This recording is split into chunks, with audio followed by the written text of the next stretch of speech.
You're welcome to the Optimized podcast with Osayi Tres Omokaro. This is one of my ways of helping individuals and businesses to optimize so they can earn more and hire more. And together, we're able to reduce unemployment, crime, and criminality in our society. So sit back, relax, listen for that insight that truly transforms because your earning and your hiring matters to us.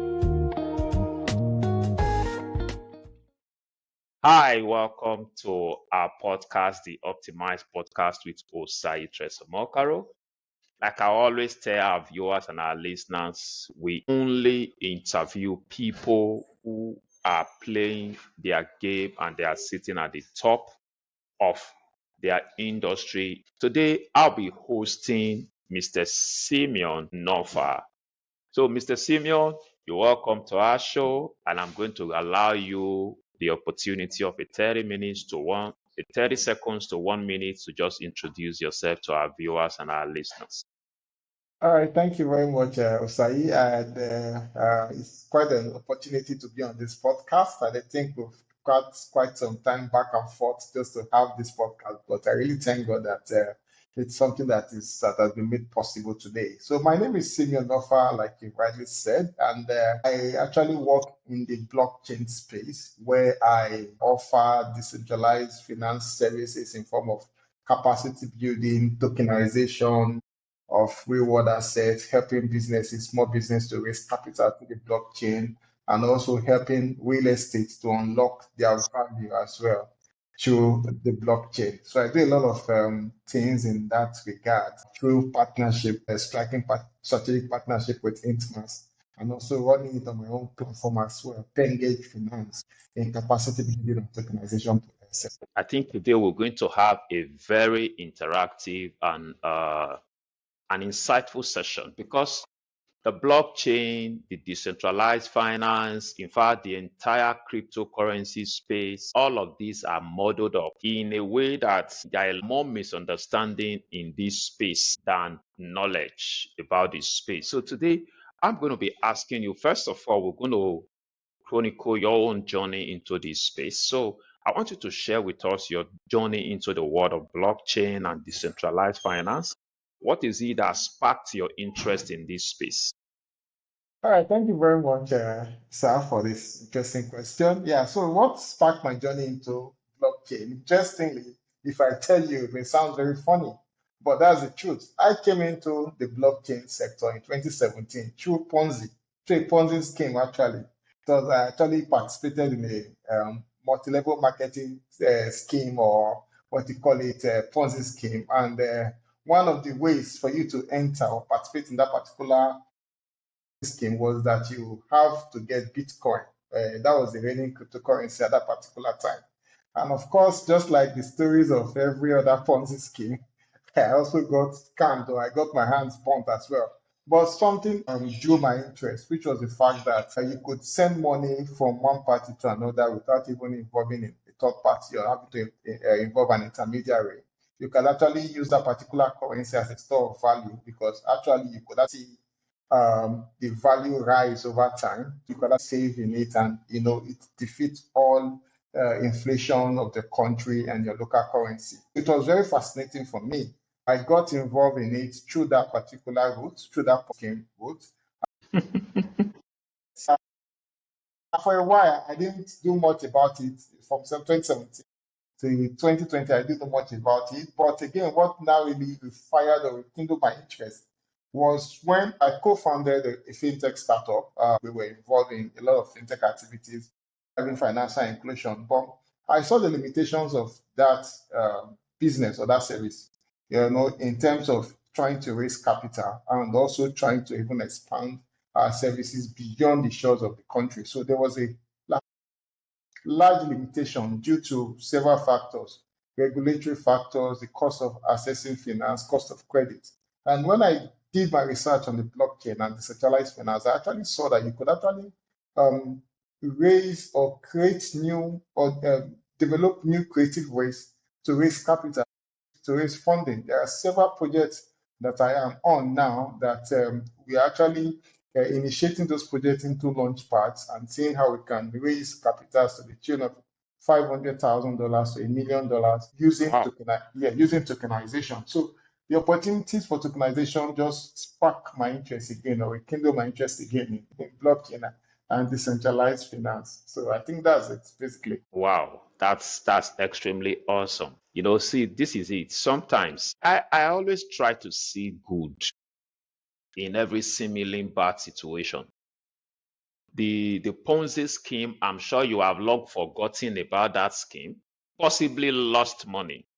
But because you decided to learn through that process, some encounters you had while trying to maximize that scheme actually opened you up to new knowledge. And today I'm listening to you talking about tokenization, using it as strategies for funding even ideas and businesses and all of that. Yeah. I think this is a very robust industry that a lot of people really need to get to understand. So first, now that I know you're a certified blockchain expert, and you've done this for close to, or if not more than 5 years now. So I have this understanding of this industry. How has it evolved over time? What inspired you to take up leadership at Pengage Finance, and what's your vision for that company? Okay, yes. Just like you rightly said in the beginning of the program, when you mentioned the fact that there are a lot of misconception and a lot of confusion in the space. Actually, what I see is there are a lot of hype. But one thing that we should take home is that hype will fade, but tech will stay. So the hype will fade away, but the technology will stay.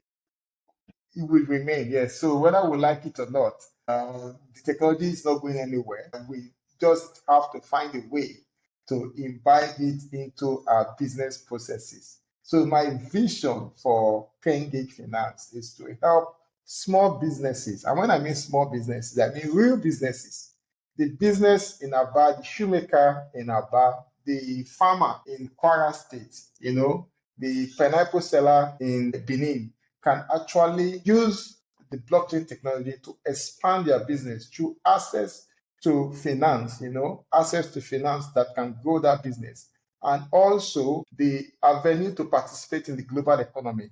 Because if you ask an average man that is doing business in, let's say, a remote place in Nigeria, for example, how can you access the dollar? Maybe you are doing a transaction and it requires that the person pay you in dollar. How can you access that? The person will start thinking, oh, I have to go get a domiciliary account. I have to, the bottlenecks and all of that. But with the blockchain, in less than 5 minutes, you can actually set a dollar account and you can start receiving what they call the tokenized dollar, USDT, which is a stable currency, and exchange it for the fiat with the same exchange rate that you'll be charged if you're giving, you'll be charged if you're giving the paper dollar. So the blockchain has actually made things easy that anybody can actually participate. And if you ask me, this is the ultimate goal of financial inclusion itself. When we say financial inclusion, this is what it is. This information is a bit revolutionary, considering the level of interest in technology, considering the level of education of our small businesses, which happen to be the major people you're citing in your example. I don't know if these are your target audience. So my question is, how do you break down this in the language that these people can relate with, understand, and be willing to embrace? Because this is something that could help them. I play a lot in the small business, enterprise, startup space, and I've authored books around starting and scaling your business. I've authored books around funding your business. Of course, as at the time I wrote my book, this tokenization, the blockchain space was not mainstream.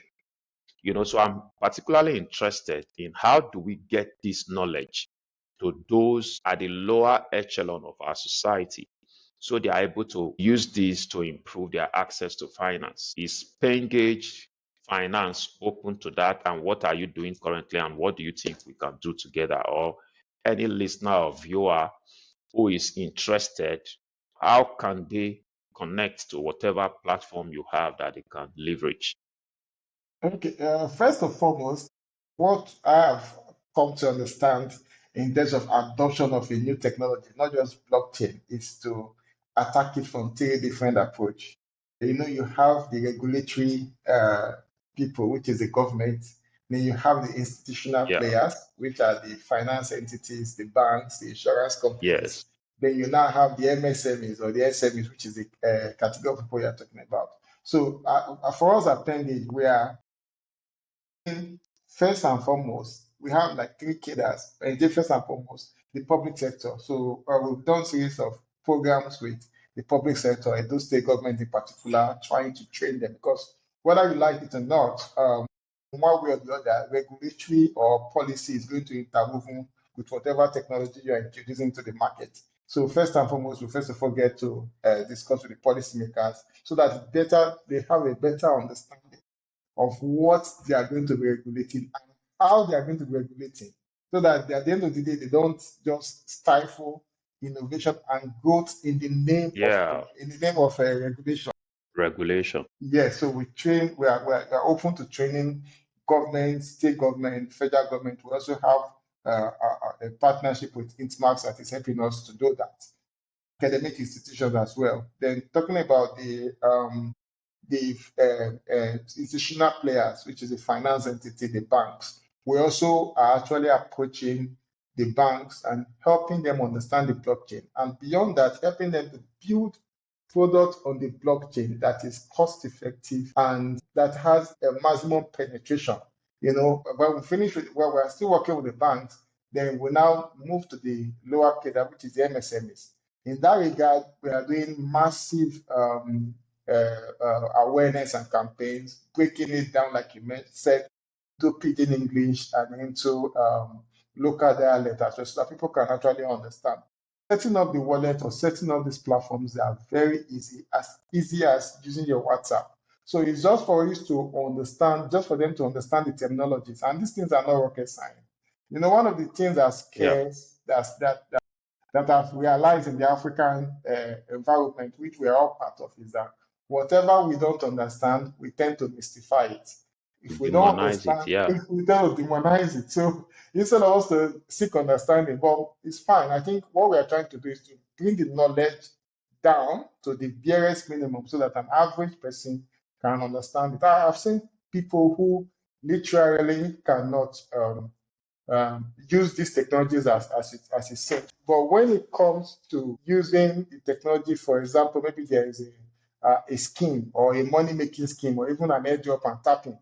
You will start seeing shoemakers, you will start seeing bike riders tapping on their phone, telling you they are participating in one airdrop or the other. So that is how it works. So we Yeah. use things like that, gaming, airdrops, we use things like that to actually bring people into the. So it's a very easy thing to. It's all right. You and I can't take away the fact that there are a lot of misconceptions in this space, and you have alluded to that. So, how do you define blockchain and DeFi for someone unfamiliar with this space? In 1 minute, define blockchain and decentralized finance for someone who is unfamiliar with this space in the simplest term. Okay, in the simplest term, the blockchain is just a distribution of accounts, ledgers, or accounting documents.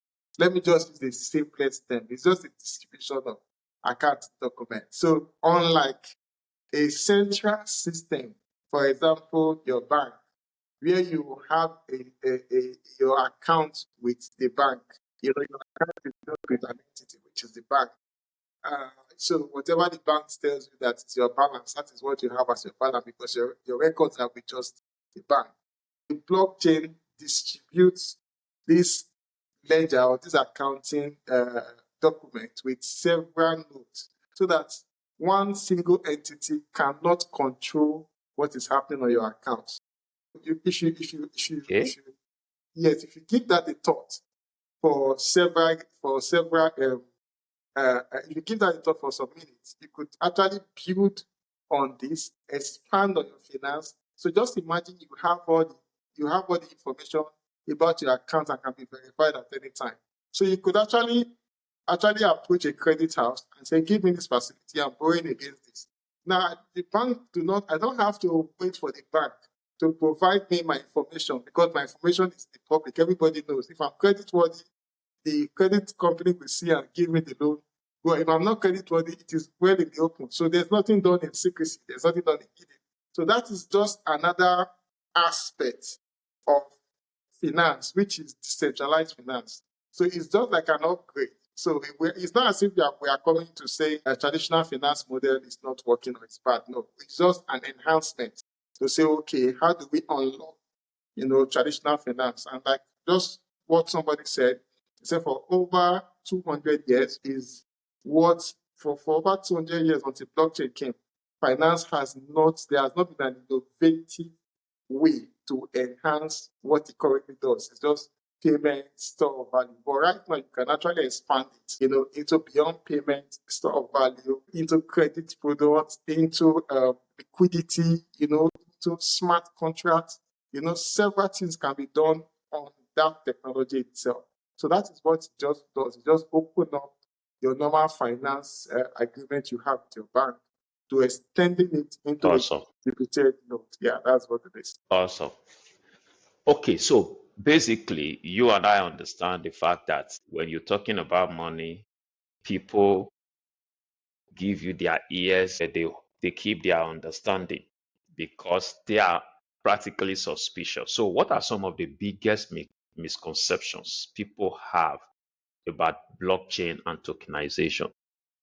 Okay, yeah. So of course, the biggest misconception is the fact that cryptocurrency has actually been bastardized. Cryptocurrency is actually an offshoot of the blockchain. In fact, it is less than 2% of the entire blockchain itself and decentralized finance. Cryptocurrency is an incentive that helps maintain the blockchain. So because over the years it has become a store of value, people are scrambling for it, and in the course of scrambling for it, they are doing all manner of games and all manner of schemes and all manner of Ponzi and all manner of different things, just to have access to people's money through cryptocurrency. So one thing I want to let people to understand is that not all cryptocurrencies are scam.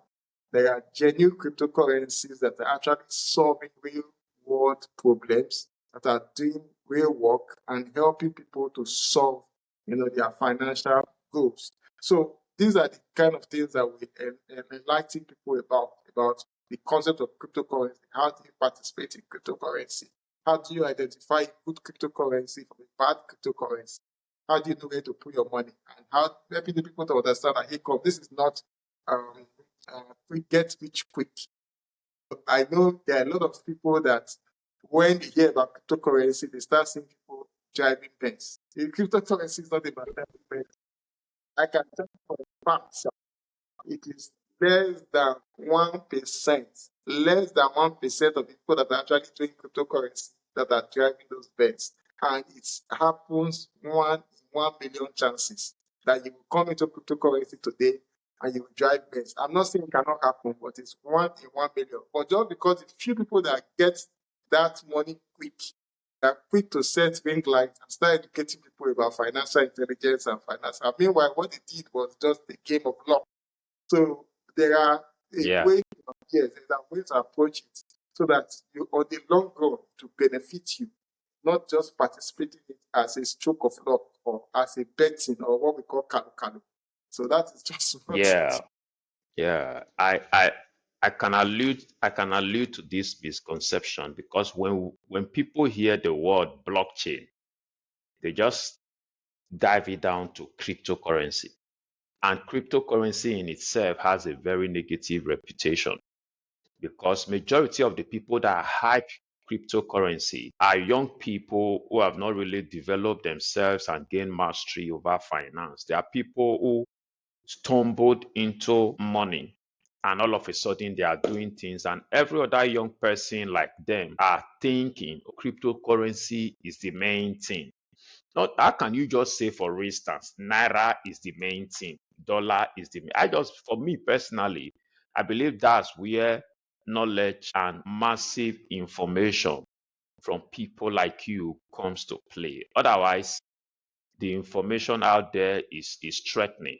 This our conversation is taking way long, but I think we are just going to see how we can do this and possibly find a way to break it down while we share it into maybe two or 3 sessions, because we have not really even gone far with our questioning.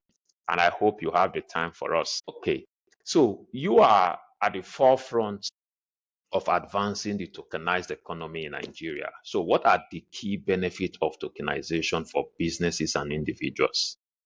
Okay, Key yeah. points, back, back, back, for time's sake. Sitting in an asset that has value. But when it's time to eat, or when it's time to buy breakfast or buy lunch, you have to go and borrow. So that is the challenges that third world countries or countries in the global south are actually facing. We are sitting in money, we are sitting in value. But these values are not liquid. They are not liquid enough for us to be able to do what we need to quickly do. So, but what tokenization does is that it opens up these assets to unlock their value in form of providing liquidity for these assets and fractional ownership. So let me just break it down. So imagine you have a land, sitting Okay. somewhere. Yes. And maybe you don't necessarily want to sell that land, but you need money to pay school fees or go on vacation. So if that land is actually tokenized, you can actually exploit on the blockchain, set the value in terms of the identity of the land, the deeds, and the information the land carries on the blockchain. People will buy even the fraction of it for even $10. So imagine like 1 million people buying it for $10, and they can easily exchange it. We call that process non-fungible token, NFT. They can easily exchange their ownership on the blockchain.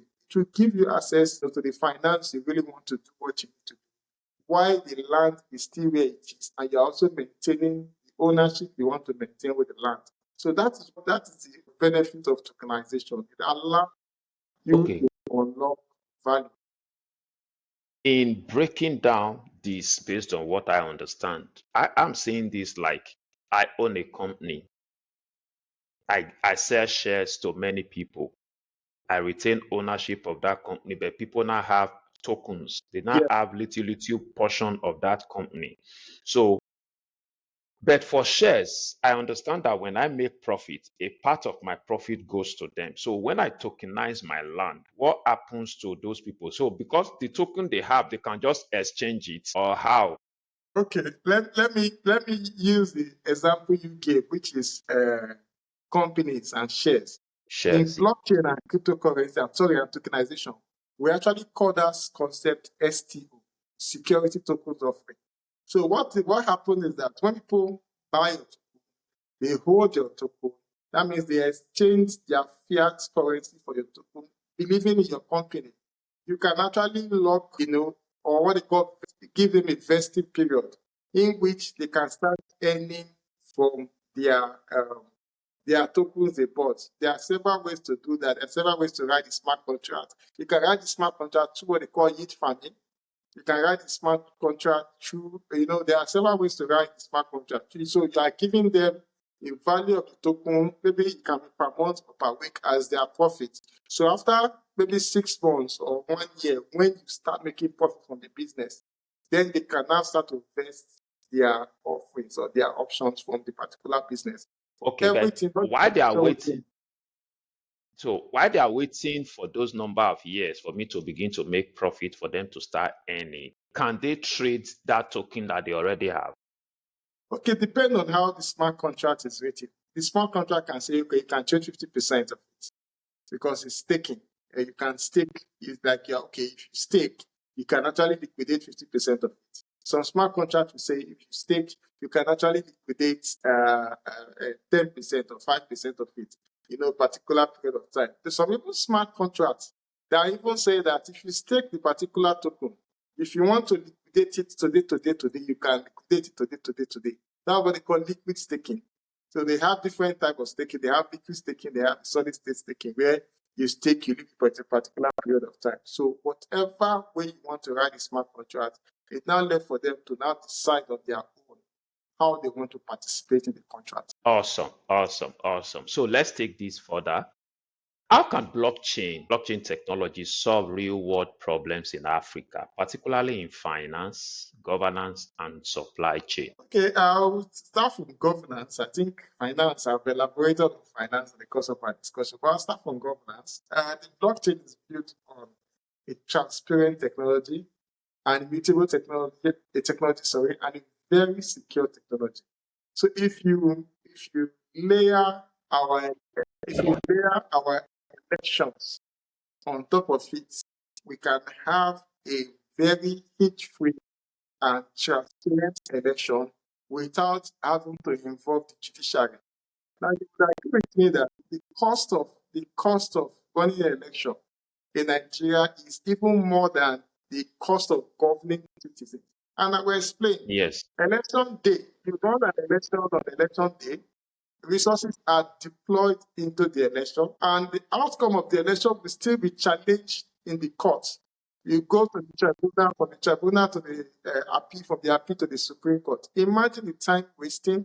Imagine the resources that have been deployed. Yeah. If elections are done on the blockchain, we can have the election in less than maybe give or take 2 to 3 hours across the country, and everybody will know the winner. Nobody can challenge anything because the results are shown on blockchain. You cannot manipulate blockchain because the notes are immutable and they cannot be manipulated because it requires 51%, what they call 51% attack to gain access to the entire blockchain node. So you cannot manipulate. That is why today Bitcoin is now the largest store of value instead of asset class. Why? Because its algorithm since 2009, when it was created, has not been manipulated by any single entity. So that is what we can do with governance. Yeah. Wow. Time will not allow us to do so much. And I believe that you have platforms where people can connect with you to learn more about this. So as we wrap up, we're going to be talking a lot about how people can connect with you and all that, because I have my questions curated in about 6 different categories. We've only dealt with 2. So I realize also that you have been involved in training government ministries on blockchain, tokenization, and real world assets. So how receptive has the government been to blockchain adoption? Okay, yeah. So interestingly, we've had a very quite good reception from the government side. Kudos to the Edo State government that has given us the avenue to come and train their staff. I think the majority of the misconception from the government side is the lack of knowledge or the limited knowledge that is available for them. So they are always happy when somebody is coming to explain this for them. There's a particular government agency in Abuja that they are actually calling us to come and train their staffs, and they are a major parastatal when it comes to development of science and innovation in Nigeria. So that reception is very key. And again, what we have seen that in 2025, blockchain has now become a mainstream burner in public discourse. So Nigerians don't want to go to that kind of global engagement with ignorance and limited knowledge. So they are willing to want to learn so that they can participate in that global discourse and not miss out on the opportunities in blockchain. But ordinarily, there seems to be a perception out there that the Nigerian government is anti blockchain.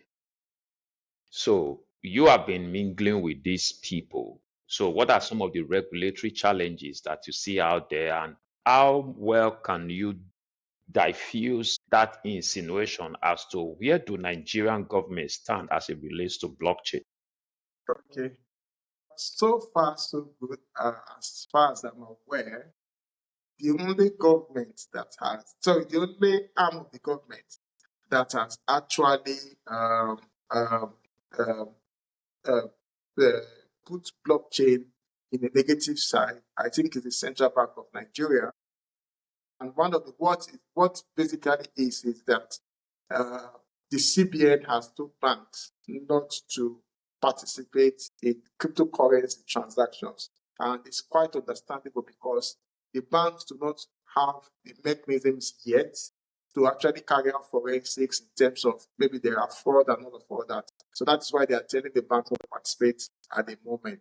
But be that as it may, the technology itself, Nigeria has a national blockchain policy that is a guideline and framework that talks about the adoption of blockchain, also recognizing the fact that the blockchain will add to the global economy to the tune of $1.7 trillion. And Nigeria as a country will not want to miss out on that. So there's a roadmap that has allowed Nigeria to actively participate and adopt blockchain.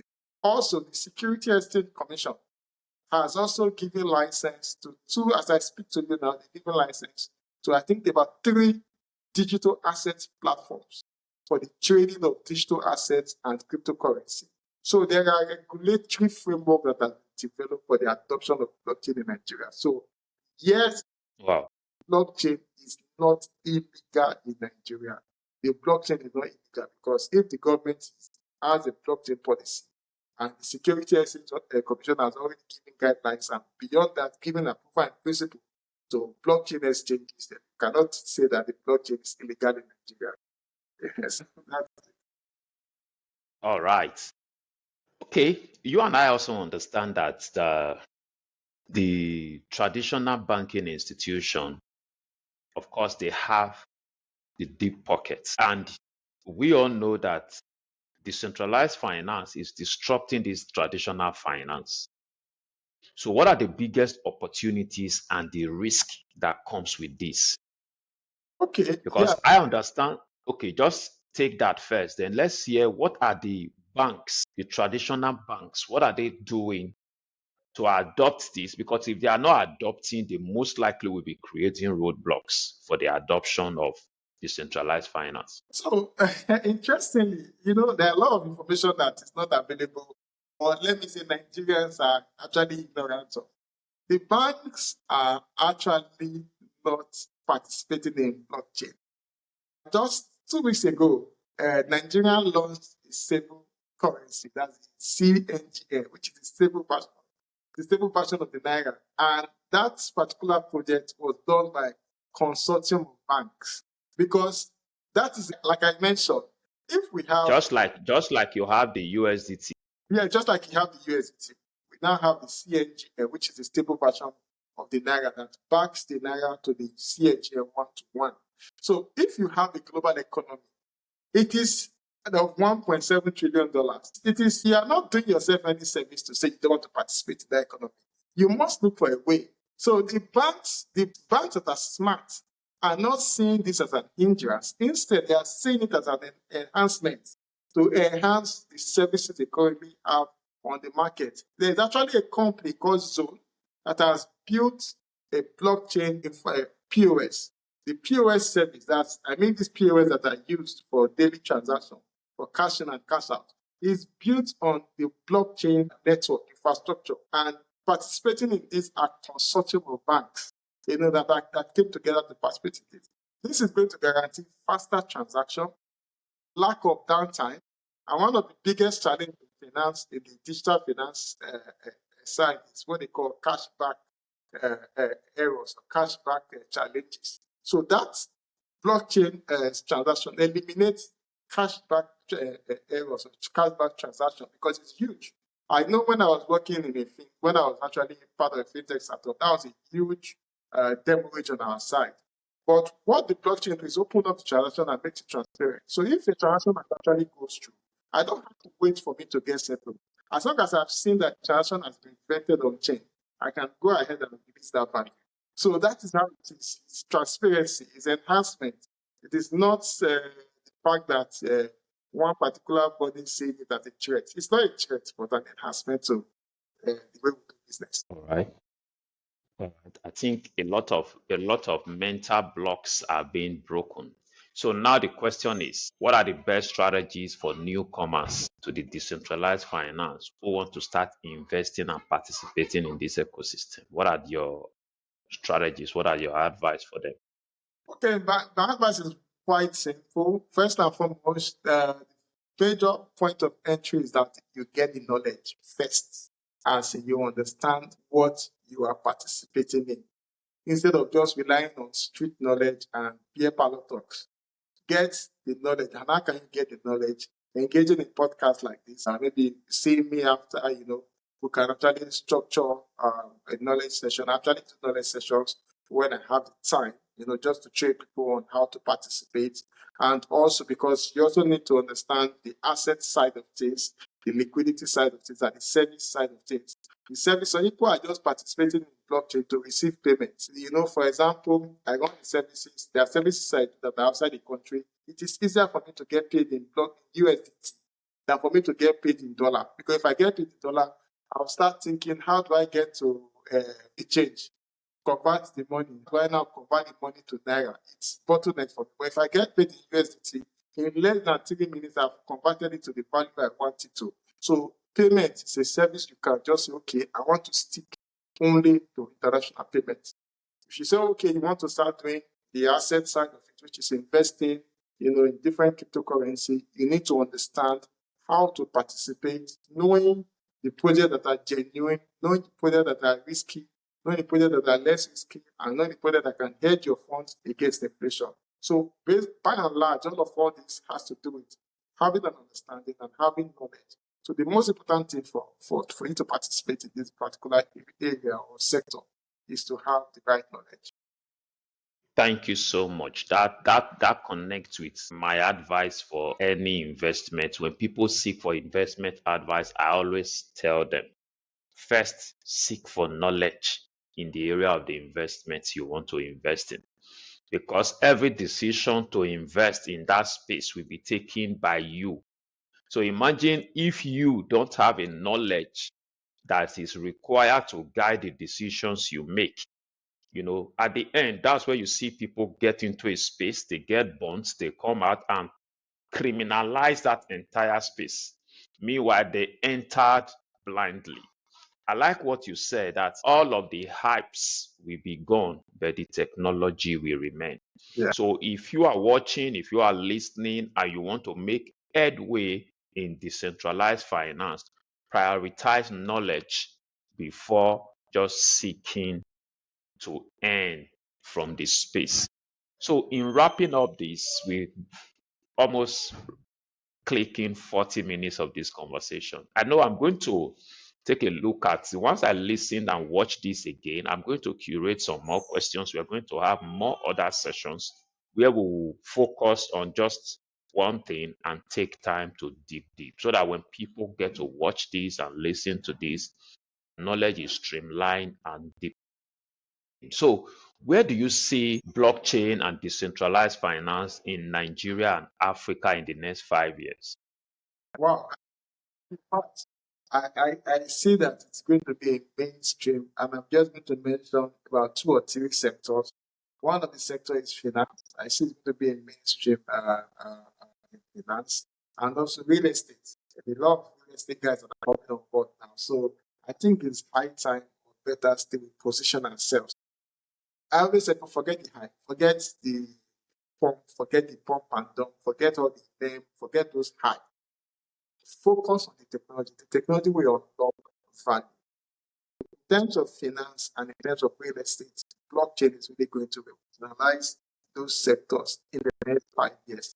And if we don't position ourselves now, it will be a very big error in 5 years' time, where we'll come back and start asking ourselves, where were we when these things were happening? So, if all our viewers and listeners were to take this advice of yours, and the next question they are asking, I want to build a career in this blockchain, decentralized finance, where should they start from?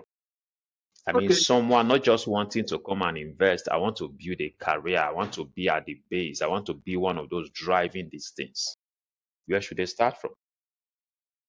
there are several opportunities for career in the sector as a developer. One of the major areas where people are actually getting involved and making a lot of money is the development aspect. People do not know about it. People think that it is trading that is giving people money. The developers are the ones making a hell of money. Why? Because they are quite few and the opportunities are much. So they are making money in that way, but developers, they don't talk. They don't make so much noise. They just sit behind their systems and they are cashing out. So the developers, yeah, so you can actually learn the programming language for blockchain. Most common is Solidity. There is Rust. There is. You can actually get yourself involved if you want to become part of a blockchain.